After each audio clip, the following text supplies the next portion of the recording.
Halo semuanya, selamat datang di Media Edukasi. Let's begin.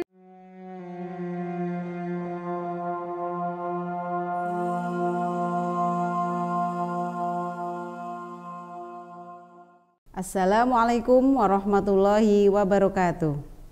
Selamat pagi anak-anak semua. Mudah-mudahan kalian semua sehat, semangat untuk belajar walaupun kita terpisah jarak, tetapi kita tetap semangat. Oke. Sebelum kita mulai belajar hari ini, marilah kita berdoa dulu dengan membaca basmalah bersama-sama. Bismillahirrahmanirrahim.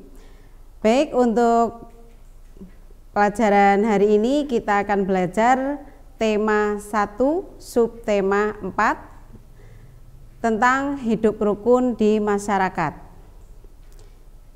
Di sini ada Bu Guru tampilkan gambar lingkungan yang kotor, kemudian masyarakat bersama-sama membersihkan lingkungan. Kita akan belajar pembelajaran 1 yang memuat pelajaran bahasa Indonesia, SPDP dan matematika.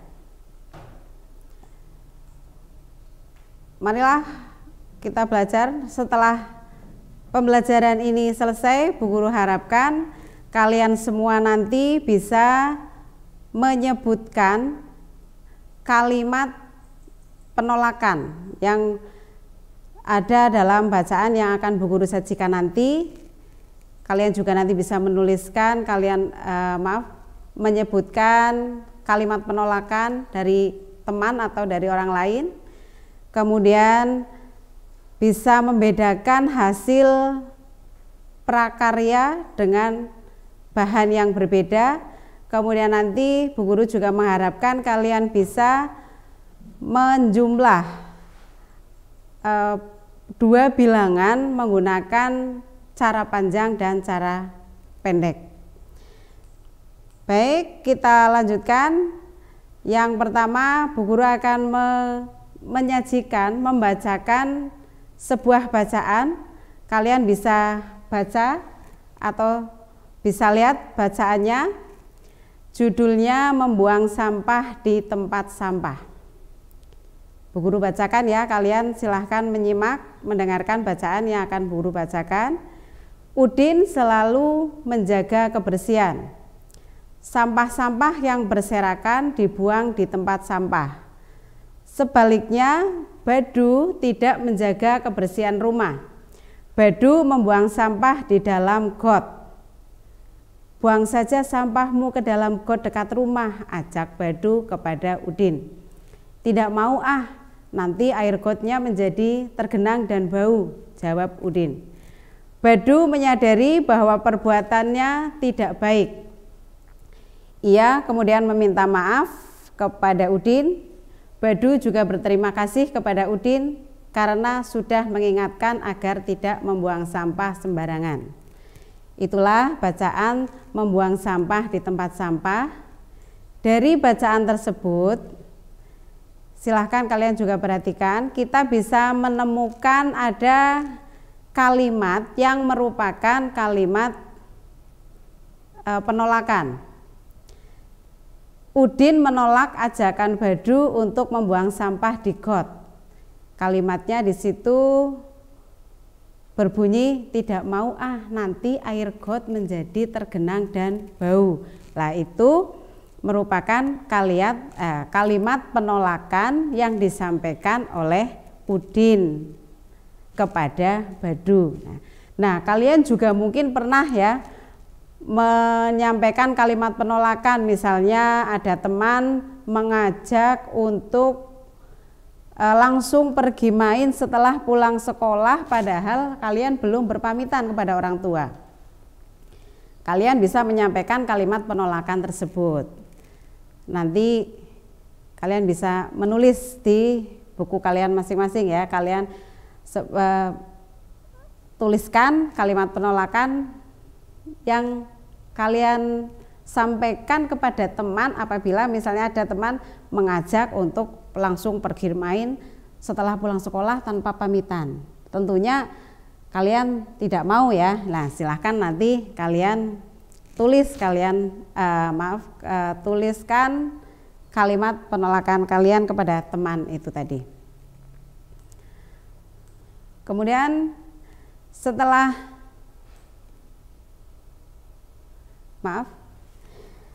kalian tadi menyimak bacaan tentang membuang sampah di tempat sampah, ini juga ada beberapa gambar, ada 3 gambar di situ. Kalian bisa mengurutkan. Ada ini gambarnya masih terkait dengan bacaan tadi. Badu mengatakan kepada Udin yang sedang Badu mengajak Udin untuk membuang sampah di got. Tidak apa-apa Din, ayo buang sampah di got agar lebih dekat dan mudah. Itu tentunya ajakannya tidak baik ya. Kemudian gambar yang kedua, terima kasih Udin, kamu sudah mengingatkan aku. Gambar yang ketiga, aku tidak mau Badu, kita harus menjaga kebersihan lingkungan. Nah, itu adalah gambar, tapi urutan ceritanya itu belum urut. Ya, coba kalian urutkan. Coba kita urutkan bersama saja, ya. Kita urutkan bersama. Kira-kira itu kalau dijadikan sebuah cerita, itu urutannya yang mana dulu? Nah, kita coba urutkan. Urutan yang pertama adalah gambar ketika Badu mau membuang sampah di got, mengajak Udin. Tidak apa-apa Din, ayo buang sampah di got agar lebih dekat dan mudah. Lalu kemudian gambarnya selanjutnya yang mana? Nah, lalu gambar yang ketiga itu yang atas. Ah, tidak mau Badu, kita harus menjaga kebersihan lingkungan. Selanjutnya kemudian ya dilanjut dengan gambar yang kedua yang di tengah itu. Terima kasih Udin, kamu sudah mengingatkan aku. Nah, dari cerita itu kita juga harus mencontoh dalam kehidupan sehari-hari. Kita tidak boleh membuang sampah sembarangan. Kita harus membuang sampah di tempat sampah, jangan membuang sampah di got, karena nanti bisa membuat lingkungan menjadi kotor, menjadi bau, dan lebih parahnya lagi itu bisa mengakibatkan aliran airnya tersumbat dan bisa mengakibatkan banjir ya. Diingat nanti dalam kehidupan sehari-hari, mulai sekarang apabila kemarin ada yang pernah membuang sampah sembarangan, mulai sekarang tidak boleh lagi membuang sampah sembarangan. Buanglah sampah pada tempatnya. Nah, setelah lingkungan bersih, tadi Udin sudah memberitahu kepada temannya untuk tidak membuang sampah sembarangan. Tentunya lingkungan menjadi bersih. Setelah lingkungan bersih, tentunya untuk belajar itu akan lebih nyaman. Di sini dilanjutkan Udin dan teman-temannya itu membuat prakarya bersama-sama. Mereka membuat prakarya atau keterampilan kerajinan tangan dengan bahan yang berbeda-beda. Ada yang membuat dari bahan daun, ada yang dari kertas, ada yang dari biji-bijian, dan alatnya juga berbeda. Ada yang sama, ada yang berbeda. Ada beberapa alat yang digunakan. Coba nanti ini Bu Guru sudah sajikan, ada beberapa gambar bahan dan alat ya, silahkan dilihat gambarnya. Ada beberapa gambar bahan dan alat dan hasil prakaryanya. Kita akan memasangkan bahan yang pertama, kedua, ketiga, pasangannya yang mana. Hasil yang pertama, yang kedua, yang ketiga itu pasangannya yang mana. Kita pasangkan atau kalian pasangkan sendiri nanti di rumah. Kalian pasangkan sendiri ya, tidak apa-apa ya. Nanti bahan yang pertama pasangannya dengan hasil yang mana. Itu kalau bahan yang pertama itu berarti biji-bijian. Biji-bijian, alatnya ada pensil, bahannya juga ada kertas, kemudian ada lem.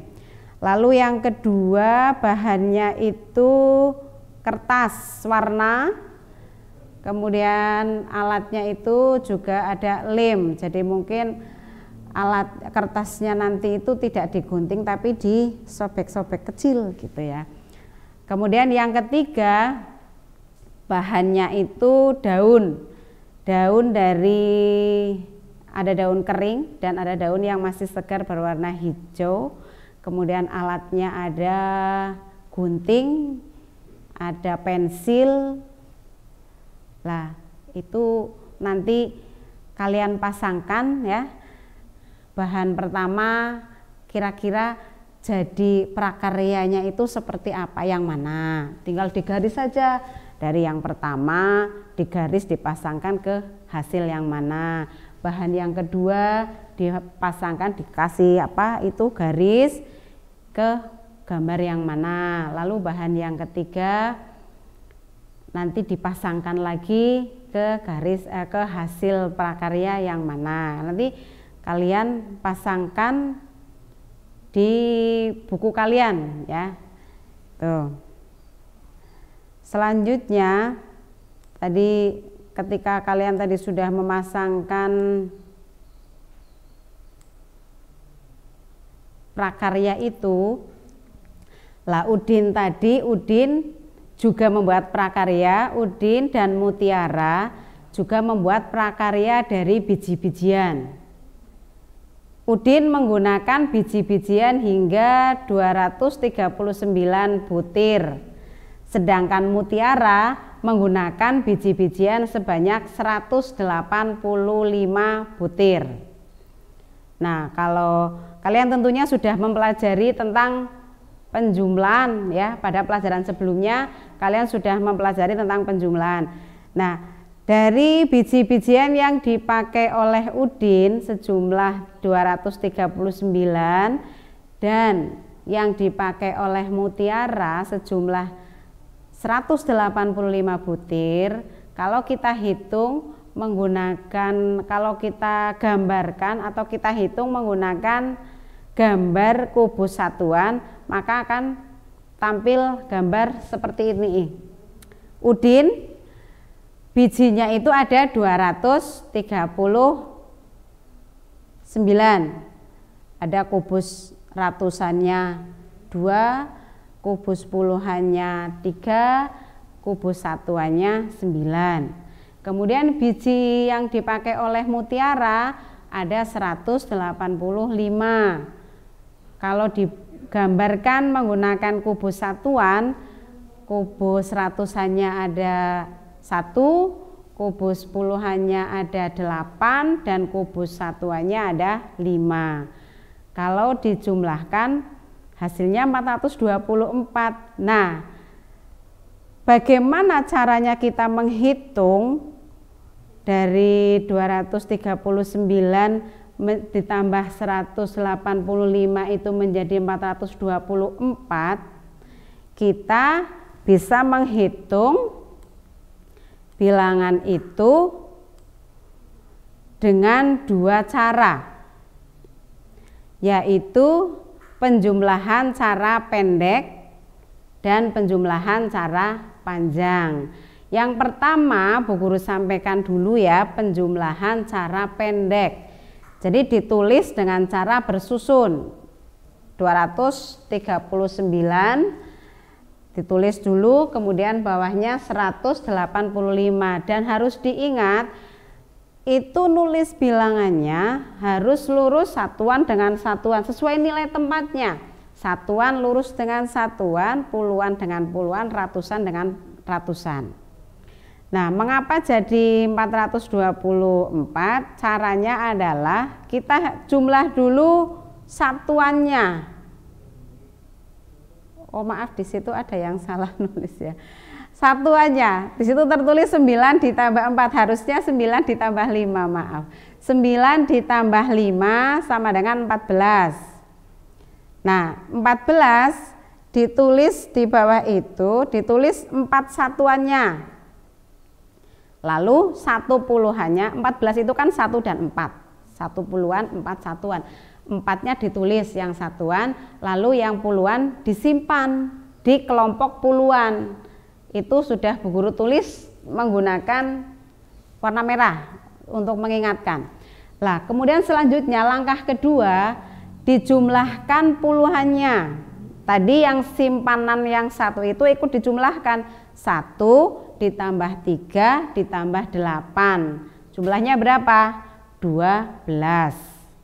12 yang ditulis 2 di bawah urut dengan bilangan puluhan.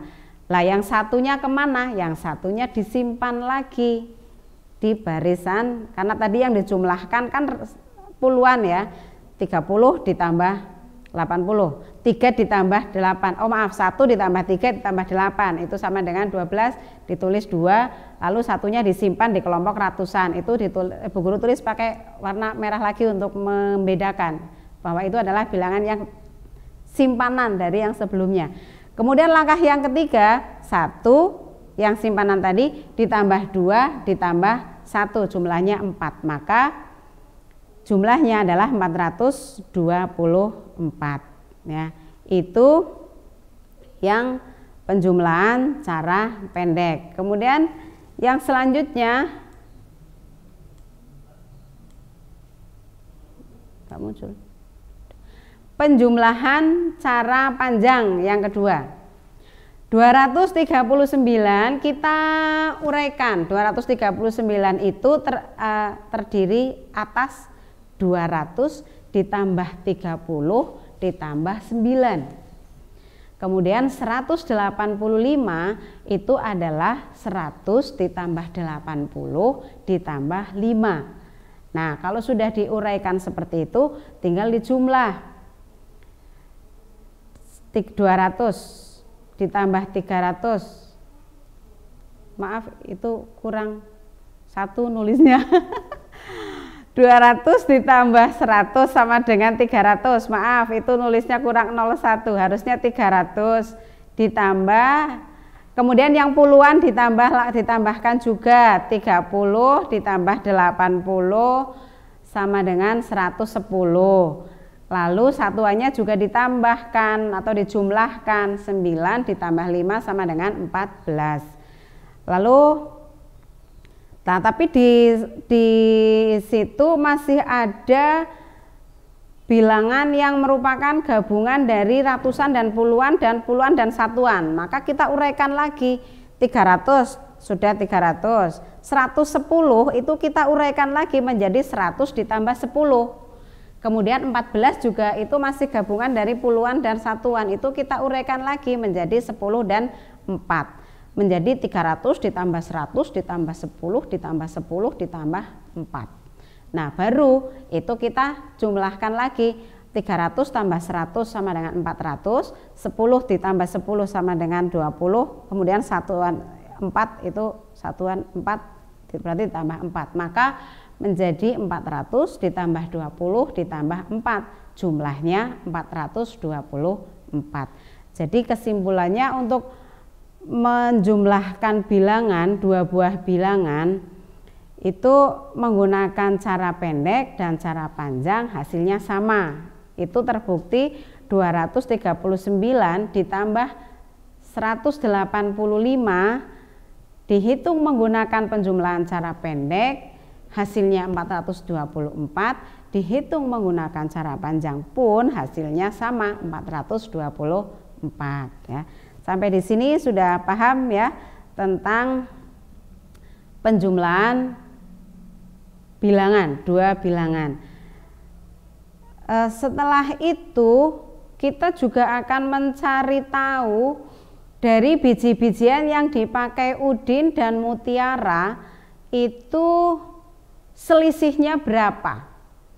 Kalau tadi menentukan jumlahnya ya kita jumlah, kita tambahkan. Sekarang kita mencari selisihnya. Bagaimana caranya untuk mencari selisih? Maka kita menggunakan mengurangkan bilangan tersebut, dikurangi ya. Untuk mengurangkan pun ada dua cara, yaitu cara pendek dan cara panjang. Yang pertama Bu Guru jelaskan dulu yang cara pendek. Kalian perhatikan di layar ini, di halaman ini yang Bu Guru sampaikan.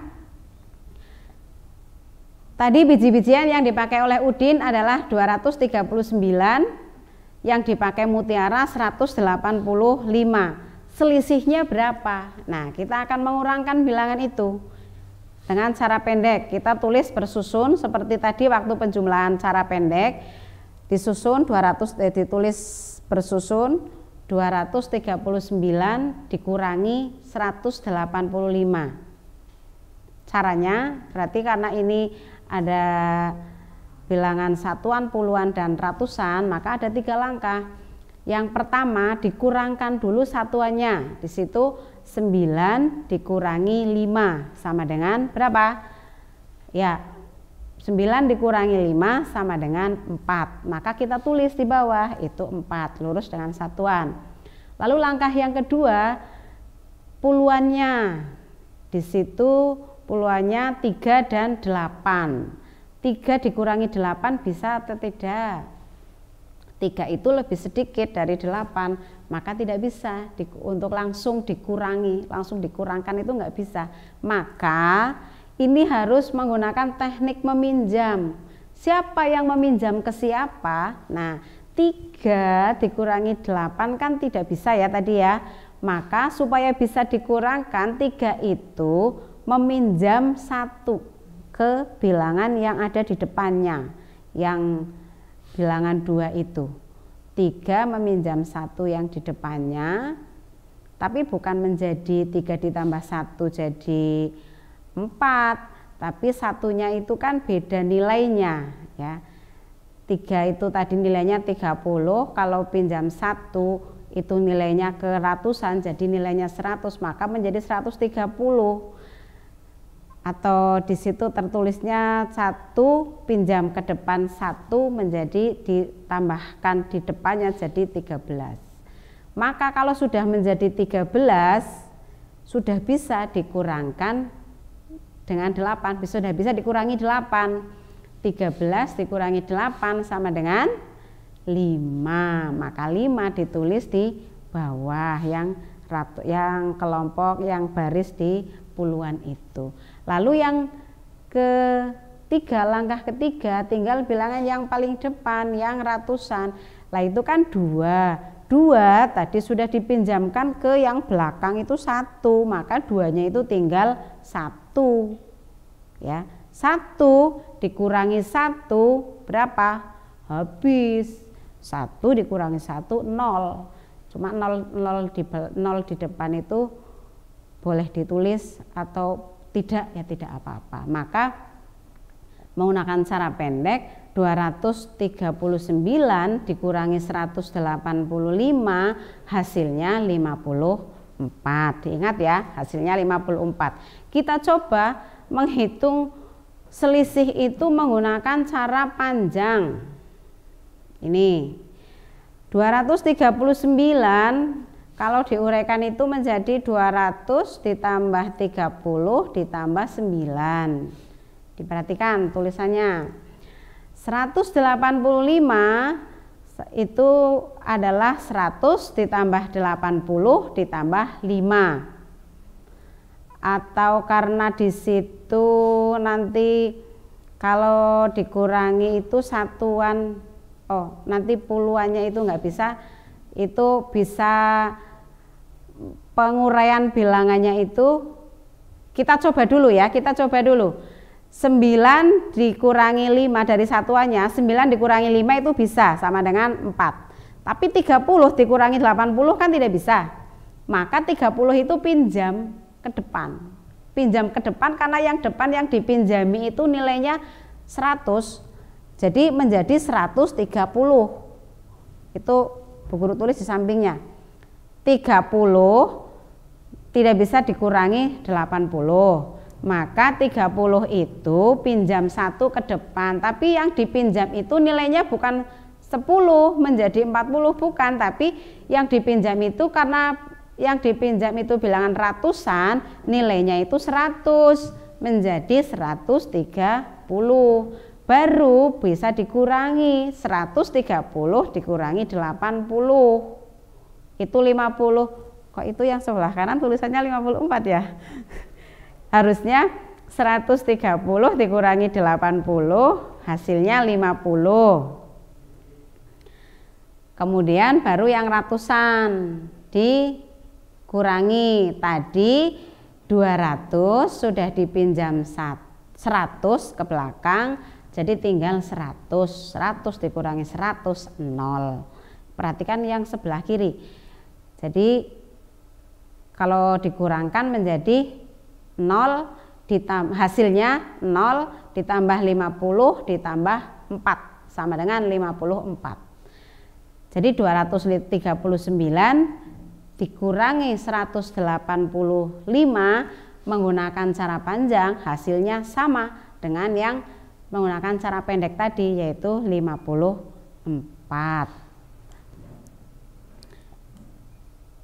Nah, sampai di sini kalian sudah paham dengan yang Bu Guru jelaskan tadi? Kalau sudah paham, Bu Guru beri evaluasi ya. Kalian nanti menuliskan 1 kalimat penolakan kepada teman. Yang seperti Bu Guru sampaikan tadi, ada teman mengajak main, itu kalian menolak, kalimat penolakannya seperti apa. Kemudian yang kedua,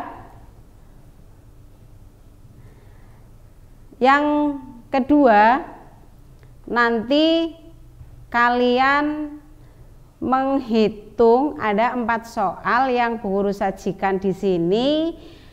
Kalian menghitung jumlah dan selisihnya. Ada 356 dan 344. Kalian hitung jumlahnya jadi berapa, terus selisihnya jadi berapa. Lalu yang kedua, yang sebelah kanannya 508 dan 192. Kalian juga nanti hitung jumlahnya dan selisihnya. Lalu 437 dan 227.